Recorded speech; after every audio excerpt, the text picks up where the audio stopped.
둘 다 설명해 주세요.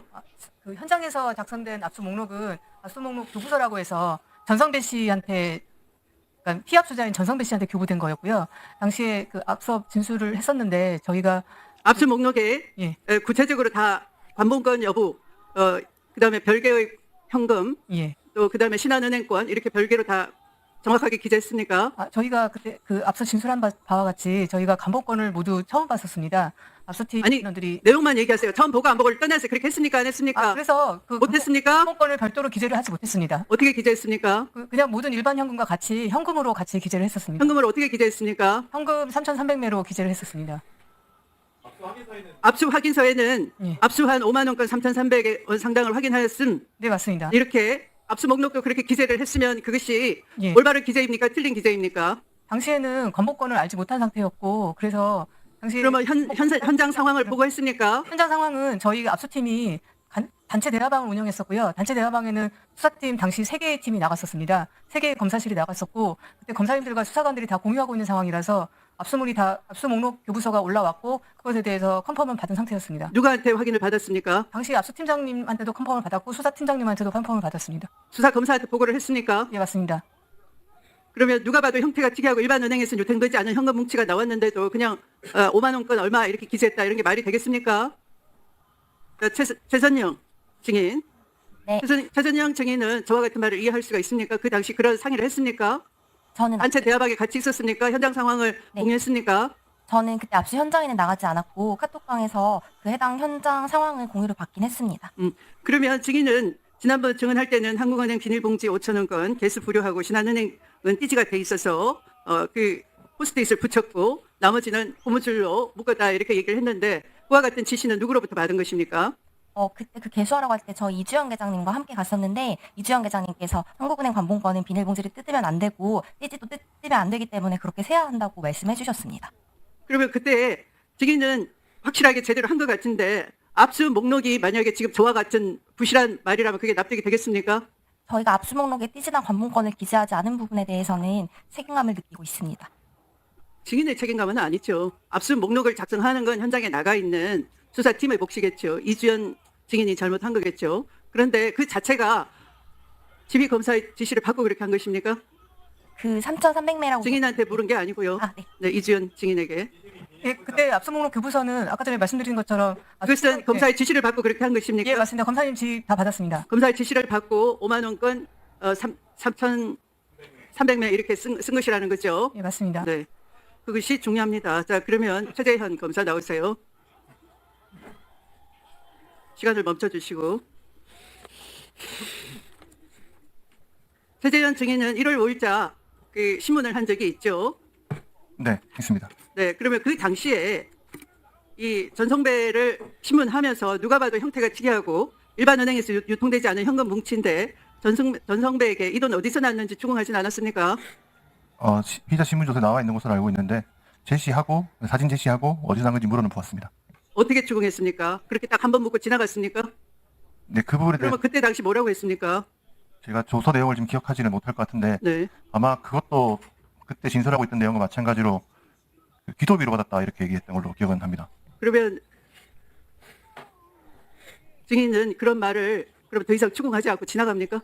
당시 그 조서는 그 재청구하기 위한 수사가 진행되고 있던 2018년도 범죄 사실에 관한 내용이기 때문에 거기서 그 압수물을 2018년도는 하나의 범죄의 흔적을 쫓아서 간 것이고요. 그런데 현장에 갔더니 평생 처음 보는 것이 발견됐어요. 어마어마한 것이. 그러면 저렇게 보고도 받고 지시도 별도로 내렸으면은 그 특이점을 인정을 한 것인데 이거 수사해야 되겠다. 그러면 당연히 추궁에 들어가는 거 아닙니까? 그 당시 띠지도 찾았어야 되고 하는 건데 그러면 지난번은 추징 보전 목적으로 12월 19일 날 그 현금을 개수하라고 했습니까? 압수물을 맡긴 것은 저희가 그 통상 압수를 해오게 되면 당일부터 그 압수물을 분석하게 됩니다. 다만 그 현금 자체는 저희가 그러니까 이걸 단순히 현금의 액수 수액만 중요하게 여겼던 것은 처음부터 각각 저렇게 특정해서 기재해서 증거물을 따로 보관하고 별도의 이 범죄 사실 인지에 대해서 중하게 생각하지 아니하고 처음부터 단순하게 이 정치인도 아닌 사람을 정치자금법 위반의 공범으로 축소 수사하려는 의도가 있었던 거 아닌가요? 그런 것은 전혀 아닙니다. 설명을 좀 보십시오.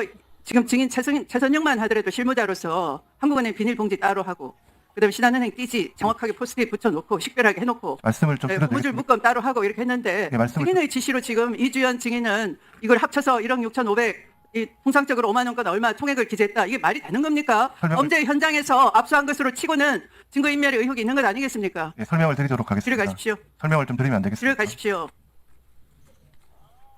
자, 이화영 증인 앞으로 나오세요.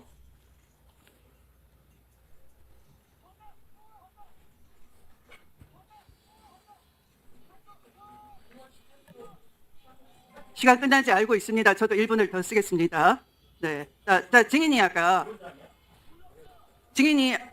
아까 엄희준 증인이 나와서 여러 가지 얘기를 한 데 대해서 이의 제기가 있다고 했습니다. 한번 진술해 보십시오. 네, 박상용 증인이 나와서 야, 네, 주진우- 진술한 데 대해서 이의가 있다고 했는데 예, 얘기해 보십시오. 주진우 의원님이 제가 지난 이 법사위원회에서 증언한 내용을 가지고 술자리가 며칠날 있었는가에 대해서 6월 18일, 19일일 것 같다라는 것 때문에 지금 5월 17일로 한 것은 날짜를 번복했으니까 위증이 아니냐. 그래서 그런 말씀을 하셨기 때문에 제가 그거에 대해서 좀 설명을 드리려고 하는 것입니다. 주진우 의원이 실제 그걸로 저를 고발해가지고 제가 지금 바로 수원지검에서 이 위원회에서 위증한 혐의로 기소되어 있어서 재판을 받고 있는 상태라는 것을 먼저 말씀을 드리고요.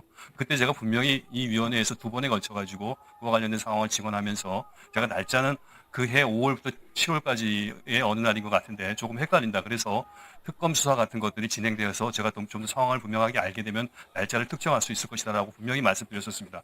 그 부분을 지금 상당히 악의적으로 빼고 편집한 저런 내용을 말씀하셨기 때문에 제가 그거에 대해서 좀 그 부분을 분명하게 해놔야 제가 또 지금 그 위증 혐의로 재판까지 받고 있기 때문에 이 위원회에서 분명히 좀 말씀을 드리고 싶었던 것입니다. 네, 네 됐습니다. 수고하셨고요.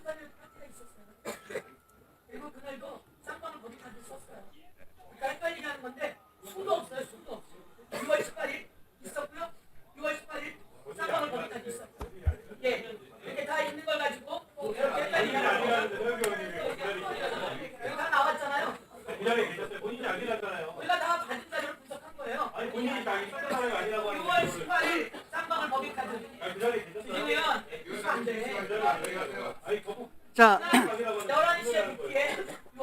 네, 조용히 좀 해주십시오. 자, 이와 같이 검사가 직무에 관한 죄를 저지르면은 어떻게 하면 됩니까? 저 구자영 고검장님. 예. 네, 이 확정 판결을 받은 피고인의 경우에 검사가 직무에 관한 죄를 저질러서 저렇게 그 유죄의 판결을 받아서 복역을 하고 있으면 해당 피고인으로서는 어떤 수단이 있습니까? 일반론적으로 말씀드린 걸 일반론적으로. 전제로 하면 네. 재심 절차가 있을 수 있을 것 같습니다. 재심 사유가 되는 것이고 네, 일반론으로 네, 말씀드립니다. 재심 재판을 받을 권리가 누구에게나 있는 것이죠. 예. 네. 자, 그럼 이상으로 보충 질의를 다 마쳤습니다. 재보충 질의에 들어가도록 하겠습니다. 자, 서영